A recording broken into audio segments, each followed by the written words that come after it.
सागर पहाड़ों से विशाल है तेरा प्रेम मेरे प्रति। मैं अपने दिल खोले यहाँ पाने खड़ा हूँ चंगाई। सच्चाई जान कर खुश हूँ, हर रोज मैं हाथ उठाता हूँ और गाऊँ मैं सदा तेरे प्यार के गीत।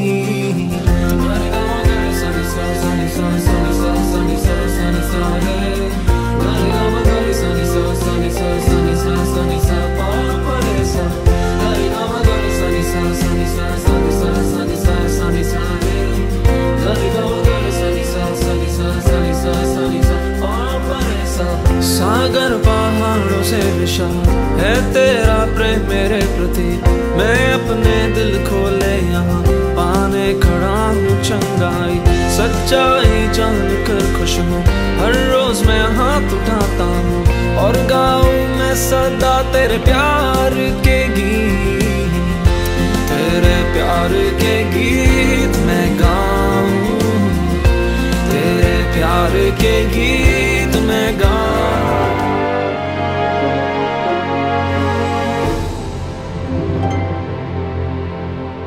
वचन संगीत के आज के कार्यक्रम में सभी प्रेक्षकों का स्वागत है। स्तोत्र ग्रंथ अध्याय 86 और वचन 17। तू मुझे सहायता और सांत्वना प्रदान करता है। मेरे प्यारे भाइयों और बहनों, आज हम हमारे प्रभु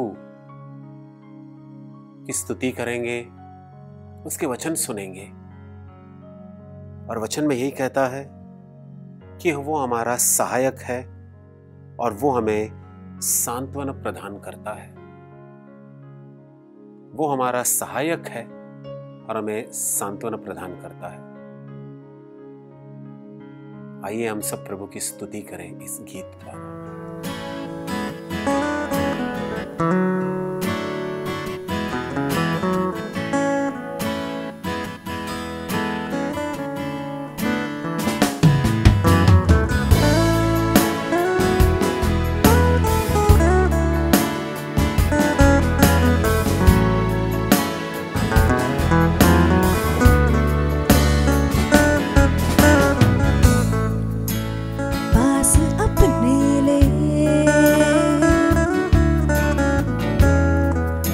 मुझे न जाने दे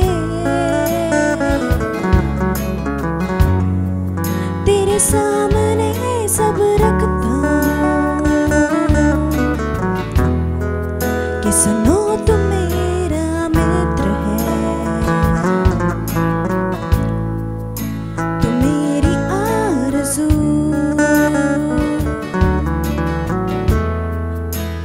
कोई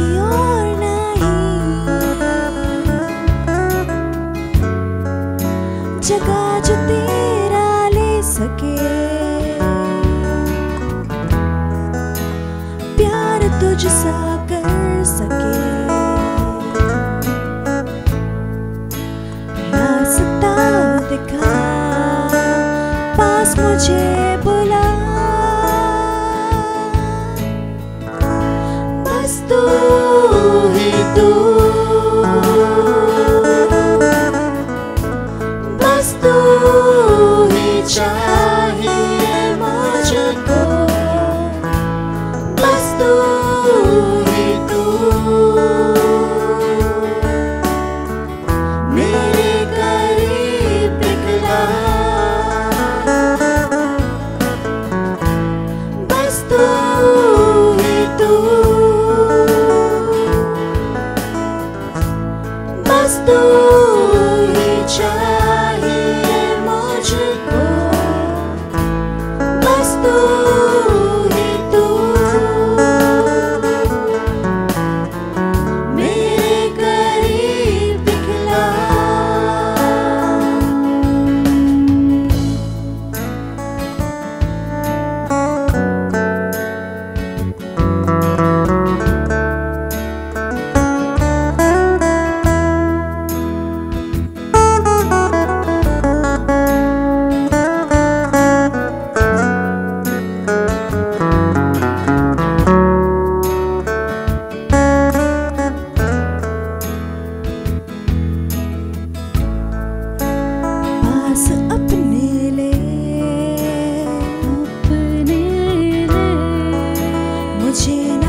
जगह जो तेरा ले सके,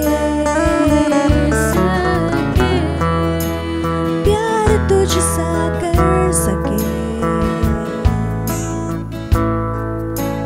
रास्ता दिखा पास मुझे बुला, बस तू ही तू, बस तू ही चाहिए मुझको, बस तू ही तू मेरे करीब दिखला, बस तू ही तू, बस तू ही चाहिए मुझको, बस तू ही तू मेरे करीब दिखला, मेरे करीब दिखला, मेरे करीब दिखला।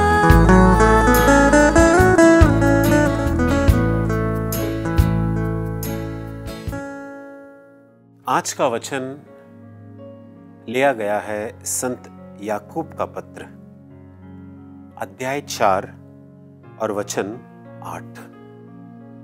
संत याकूब का पत्र, अध्याय 4 और वचन 8। ईश्वर के पास जाए और वह आपके पास आएगा। पापी अपने हाथ शुद्ध करे, कपटी अपना हृदय पवित्र करे। मेरे प्यारे भाइयों और बहनों, आज का संदेश है ईश्वर के पास जाए। हमें अपने आप से यह पूछना है, वो क्या है जो हमें रोक रहा है ईश्वर के पास आने के लिए? किस वजह से हम ईश्वर के पास नहीं आ सकते? जबकि वचन में यह स्पष्ट रूप से लिखा गया है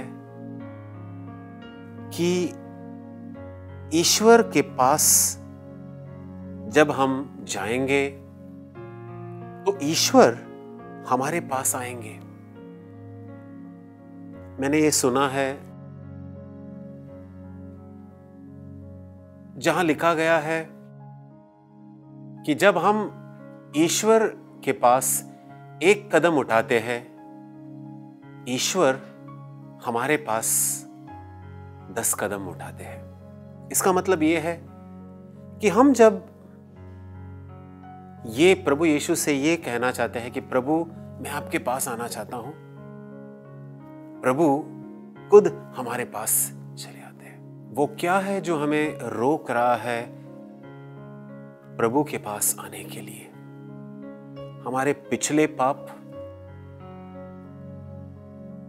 क्या हमें लग रहा है कि हम अयोग्य हैं उसके पास आने को? अगर हम प्रभु के पास आएंगे, क्या वो हमें स्वीकारेंगे? क्या वो हमसे कहेंगे कि दूर चला जा?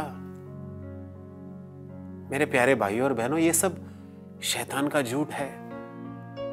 अगर आज आप इस कार्यक्रम को देख रहे हो और हो सकता है कि पहले बार ऐसे कोई आत्मिक कार्यक्रम देख रहे हो और आप टीवी के सामने बैठे हो, तो मैं कहता हूं कि ये संदेश आपके लिए है। मेरे प्यारे भाई, मेरे प्यारे बहन, आपको भी लगा था कि यीशु के पास आना है, यीशु दयालु है, यीशु के पास हम आ सकते हैं, फिर भी कुछ ऐसी बात हो रही थी जिसके कारण आप यीशु के पास नहीं आ रहे थे।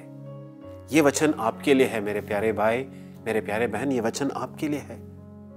ईश्वर के पास आए और वो आपके पास आएगा। हम में से कई सारे लोग हमारे जीवन के ऐसे मोड़ पर है जब हमें लग रहा है कि इस मोड़ से अब दोबारा हम बाहर नहीं निकल सकते। लेकिन मेरे प्यारे भाइयों और बहनों, हमें इस बात को जानना है, ऐसा कोई मोड़ नहीं है जिससे हम यीशु के पास फिर लौट नहीं सकते। अगर आपको लगता हो कि मैं ऐसे जगह पर हूं जहां से मुझे यीशु के पास लौट नहीं सकता, मैं पूरे तरह से मैला हो गया हूं, मैं पूरे तरह से पाप में डूब गया हूं, मैं कैसे प्रभु के पास लौट आऊं? इसके पहले भी मैं प्रभु के पास आए थे, लेकिन दोबारा मैं अपने राह में चले गए। क्या इस बार प्रभु यीशु मुझे स्वीकारेंगे? मेरे प्यारे भाइयों और बहनों, आपसे मैं कहना चाहता हूं कि प्रभु यीशु स्वीकारेंगे। शैतान हमसे झूठ कहेंगे कि प्रभु हमें कभी नहीं स्वीकारेगा, लेकिन वचन हमें यही सिखाता है, वचन हमसे यही कहता है कि अगर तुम प्रभु के पास आओगे तो प्रभु तुम्हारे पास आएंगे। और मेरे प्यारे भाइयों और बहनों, मुझे याद आता है संत लूकस के सुसमाचार अध्याय 19, और यहां पर एक पात्र है जिसका नाम है ज़क्खाउस। हम ज़क्खाउस के जीवन से कुछ सीखने की कोशिश करें। ज़क्खाउस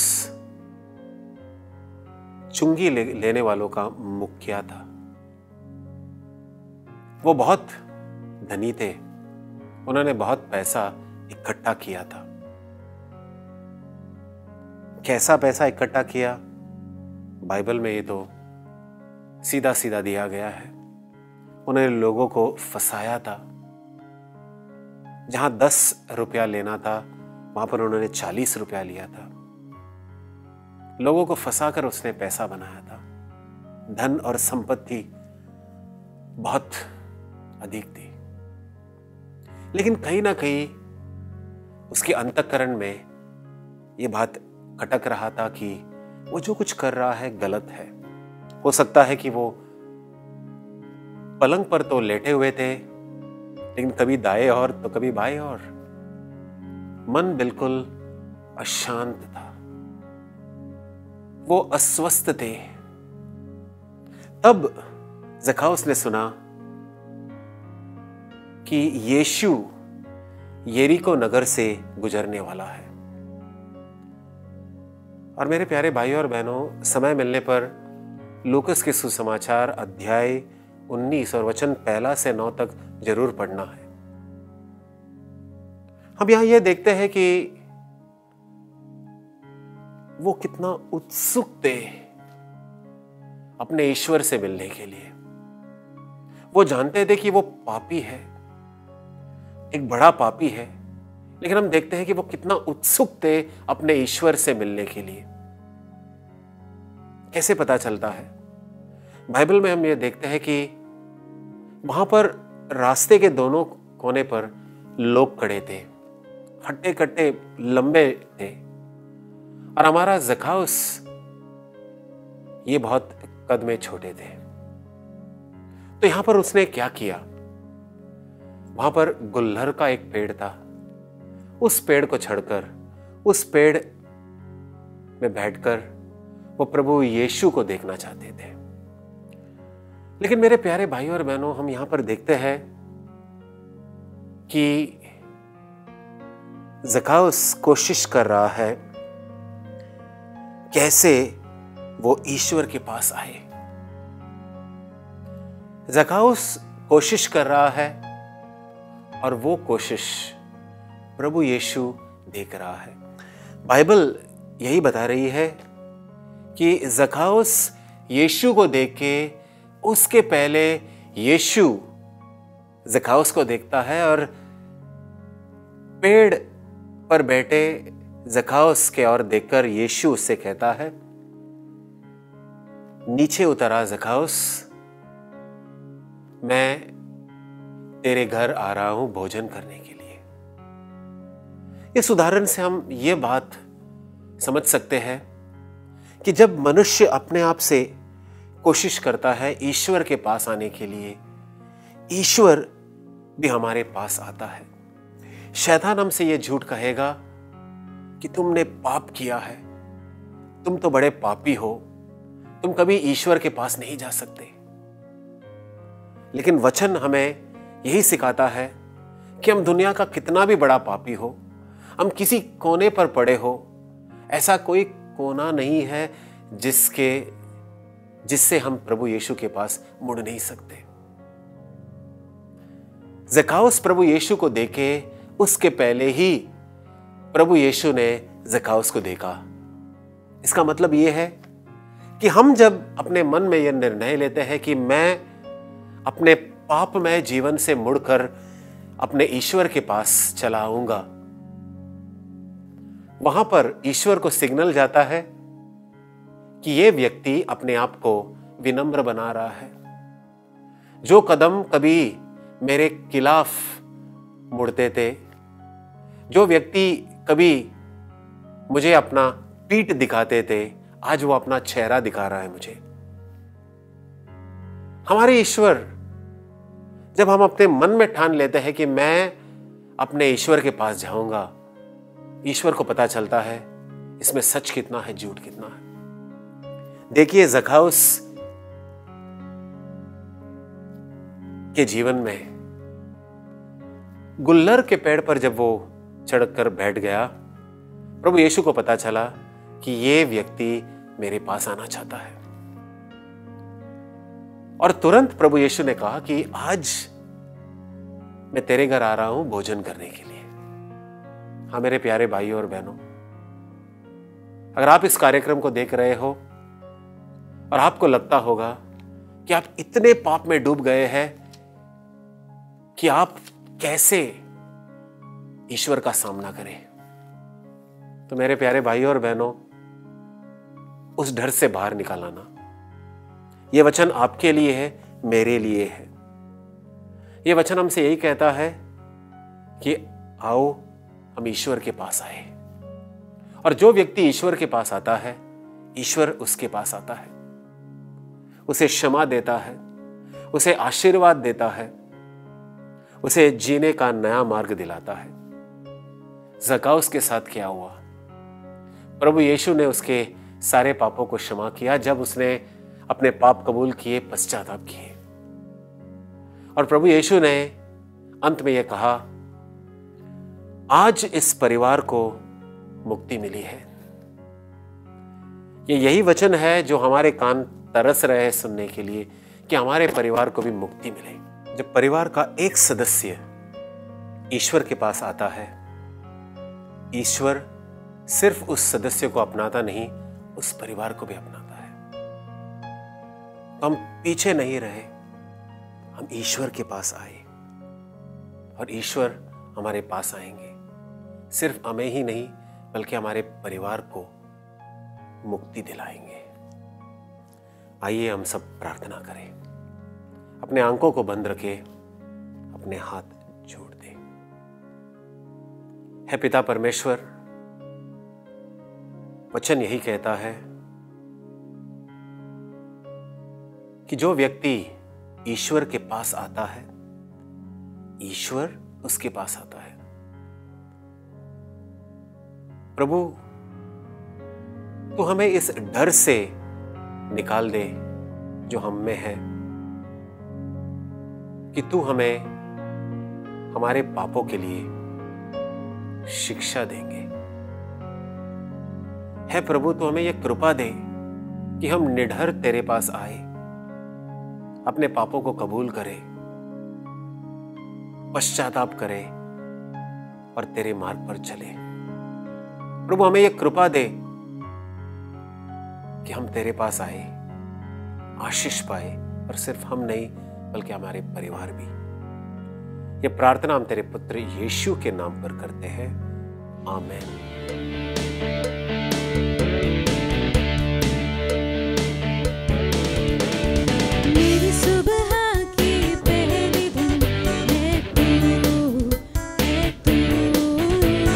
मेरी रातों की रोशनी है तू।